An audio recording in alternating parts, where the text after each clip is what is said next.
बदलापूरला 2 शाळकरी मुलींवर झालेल्या लैंगिक अत्याचारानंतर संपूर्ण महाराष्ट्रात संतापाची लाट उसळली आहे. घटनेच्या निषेधार्थ शनिवार दिनांक 24 ऑगस्ट रोजी महाविकास आघाडीकडून मूक आंदोलन करण्यात आले. राज्यभरात ठिकठिकाणी महाविकास आघाडीच्या नेत्यांनी तोंडावर काळी पट्टी बांधत निषेध आंदोलन केले. त्यानुसार पनवेल, उरण आणि खालापूर तालुक्यासह खोपोलीत भर पावसातही उद्धव बाळासाहेब ठाकरे, शिवसेना आणि महाविकास आघाडीकडून हे निषेध आंदोलन करण्यात आले.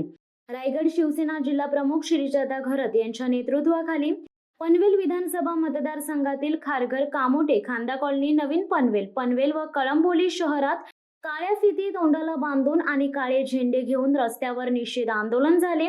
यावेळी शिवसेना पदाधिकारी, महिला आघाडी पदाधिकारी, युवा सेना पदाधिकारी मोठ्या संख्येने उपस्थित होते.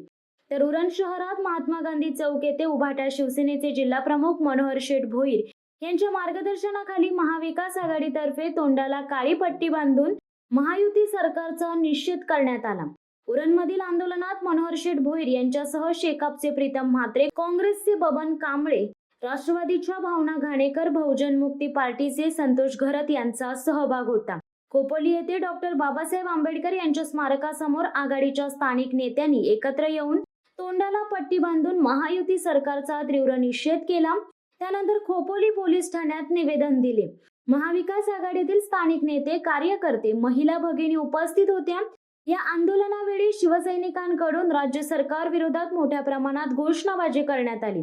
मिंदे सरकारचे करायचे काय, आम्हाला नको लाडकी बहीण, आम्हाला हवी सुरक्षित बहीण, शिंदे सरकार हाय हाय अशा घोषणा दिल्या. शिवसत्ता टाइम्स न्यूज ब्युरो, रायगड. दे धडक बेधडक वृत्त देणाऱ्या आपल्या शिवसत्ता टाइम्स न्यूज चॅनलला लाल बटन दाबून सबस्क्राईब करा आणि बेल आयकॉनला क्लिक करायला विसरू नका.